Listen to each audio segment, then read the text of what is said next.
It's amazing having you there. This is What's Buzzing, where we tell you about some social media buzzes for the week. My name is Unisachu.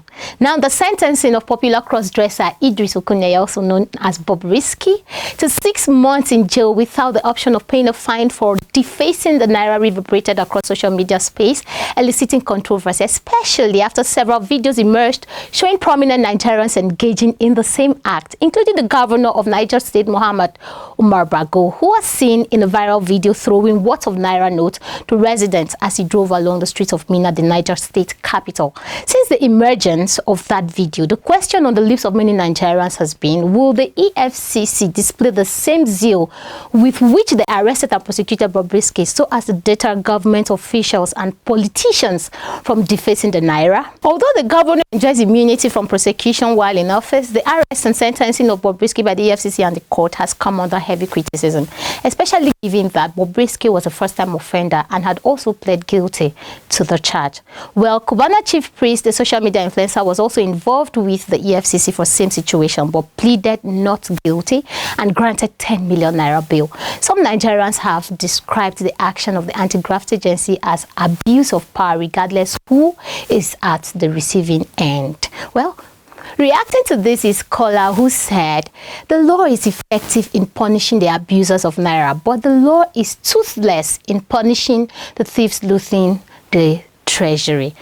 And Foremost Network's reaction reads, if EFCC treats all corruption cases in their custody with the same speed which they handled Bobrisky case, Nigeria would be a better place. But for selective treatment like this, Nigeria goes nowhere. This comment by Emmanuel reads, Idris Okuneye was not given the option of fine because he would have settled the fine with the same defaced naira. And this comment reads, if EFCC is not confused like this on their statutory duties and functions, why are they so busy with parading innocent citizens but leaving out the big thieves and criminals in government? Now, the senior pastor of the Dunamis International Gospel Centre, Pastor Paul Enenche, has been a subject of controversy after he accused one of the congregants of the church, Vera Anyim, for giving a fake testimony.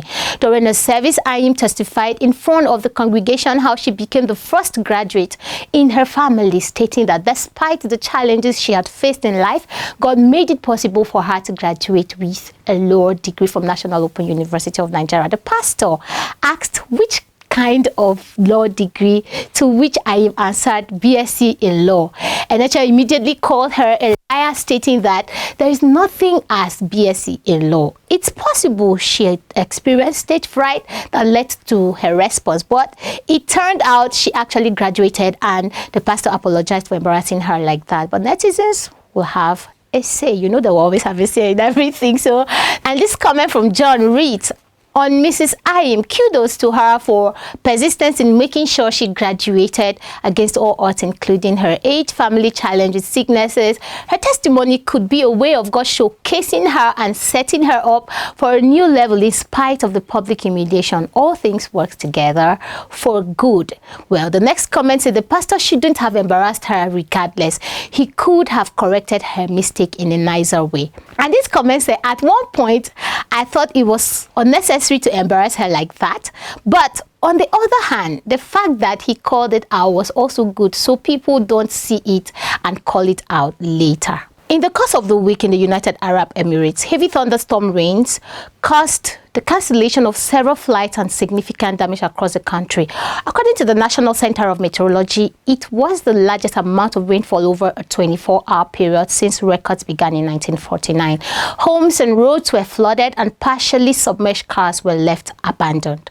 The tarmac at Dubai International Airport was also flooded as planes made their way around what looked more like a lake. Well, reacting to this is person who said anything artificial induced always comes with a backlash from nature.